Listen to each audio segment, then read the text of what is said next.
I think one of the biggest trends that we've seen this year has to do with the democratization of virtual reality.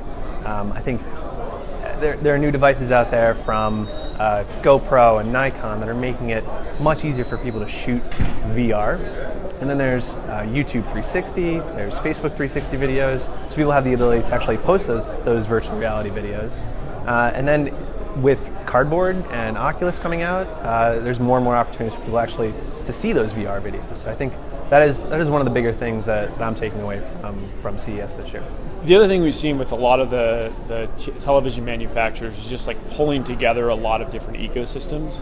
So you're seeing the cable providers, over the top, YouTube, where it's kind of this single environment where you don't have to kind of oscillate between boxes to view content. So you can have it all connected into one device. Dish is doing it. You can see it with Samsung. So that's a huge thing where you're not going to have to move inputs, but like this idea of being able to watch streaming content and traditional television content all kind of in one unified entertainment experience. One of the other things that we're seeing out here is a lot of the television manufacturers are starting to bring together kind of the viewing ecosystem. So you're seeing cable providers and over-the-top streaming services and YouTube now in a single place. So a user doesn't have to oscillate between various set-top boxes, but it's really going into how the consumer is viewing entertainment content today and bringing it all into one place. So a key thing, and this has been a trend over the years here at CES, but is around the Internet of Things. But what we're talking about is everyday devices that a consumer has and then connecting them to the internet. So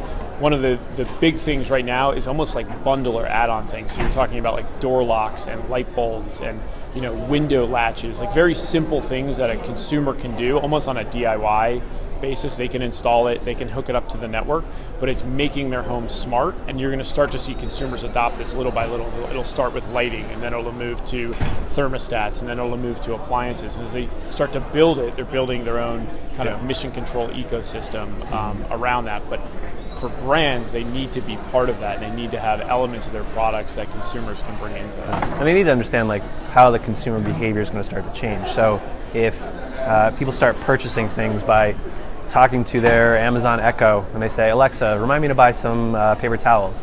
We need to understand how that's happening in consumer homes on a more frequent basis, and that's getting scale. So we can understand, if we represent a client that is selling paper towels, how someone's actually purchasing it is pretty important to us.